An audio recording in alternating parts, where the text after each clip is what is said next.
नमस्कार बंधुगण आपण मानंकु आमर नमन घरोई टिप्स चैनल को स्वागत। बंधुगण कौन आप जानते कि आजिकल यूरिक एसिड वृद्धि समस्त चिंतार कारण होइछि। यह स्वास्थ्य पर अत्यंत खराब बोली विवेचना करा जाए।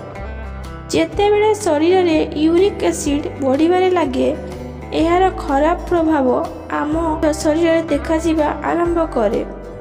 यूरिक एसिड वृद्धि हेतु किछि लोक आंठु गंठीर समस्या एवं हाथ एवं पादरे जंत्रणा अनुभव करुथिबा बेले आउ किछि लोक गोड़े फुला थक्का किंबा गोइठी जंत्रणा अनुभव करन। जदि आपणक क्षेत्र में एपरि किछि समस्या देखा जाउछि आउ आपण एने चिंतित तेबे एही खबर आपणक पई स्वतंत्र। आज आमे आपको एपरि एक आयुर्वेदिक औषध विषय कहवाकू जाऊँ जहाँ व्यवहार करी बिना खर्च रे आपण यूरिक एसिड को स्वाभाविक करिपारिबे एवं कोलेस्ट्रॉल स्तर को मध्य नियंत्रण करिपारिबे। आपण समस्ते पिजुली खाउथिबे। यह एपरि एक फल जहाँ खूब सहजरे मिली थाए। लोक माने किंतु एहाको एक साधारण फल बोली भावती एवं एहार उपकार को अनदेखा मध्य करती। पिजुली रे थिबा गुण जोगु एहाको एक सुपर फूड मध्य कुहा जाए। संक्रामक रोग एवं पाटी रोग रक्षा पाइबा पई डाक्तर माने साधारणतः पिजुली खाइबा को परामर्श दियंती।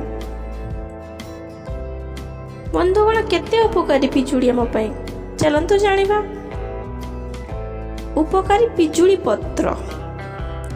पिजुली रु भल परिमाणर विटामिन सी मिलता है जहाँ शरीर में रोग प्रतिरोधक शक्ति बढ़ाई थाए। यह व्यतीत एथिरु कम कैलोरी एवं अधिक फाइबर मिले। पिजुलीर खाली फल नुहे यार कंचा सबुज पत्र मध्य बहुत उपकारी।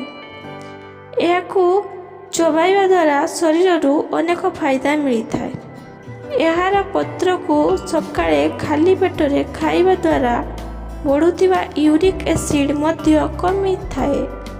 यह व्यतीत कोलेस्ट्रॉल स्तर मध्य नियंत्रण रुहे। बंधुगण चलंतु जानिबा क्यों रोग गुड़िक पिजुली पत्र आम रामबाण अटे। आयुर्वेदिक चिकित्सा अनुजाई पिजुली पत्र अनेक औषधीय गुण में भरपूर। जो माने कोलेस्ट्रॉल किंबा ओजन वृद्धि समस्या रे पीड़ित सेमानंक पई यह रामबाण करी काम करे। एही पत्र रे एपरि उपादान थाए जहाँ यूरिक एसिड ह्रास करिबारे सहायक होता है। प्रतिदिन सकाळे खाली पेटरे खाइले अनेक फायदा मिले।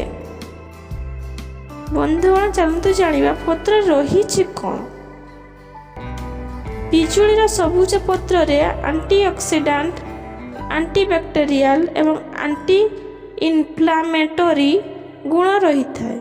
यह सहित पॉलीफेनॉल कैरोटेनॉइड फ्लेवोनॉइड एवं टैनिन नामक रासायनिक पदार्थ यही पत्र में मिलता है जहाँ विभिन्न रोगर चिकित्सा रे प्रभावशाली बोली प्रमाणित। वर्तमान चलतु जानिबा किपरि खाइबे।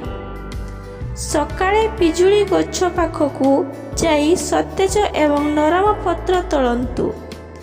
एहाकू खाली पेटरे चबेई खांतु। यह व्यतीत एहार पत्र को पानी रे फुटाई सही पानी को मध्य पी पारिबे। यह करिबा द्वारा बढ़ुथिबा यूरिक एसिड स्वाभाविक होइथाए।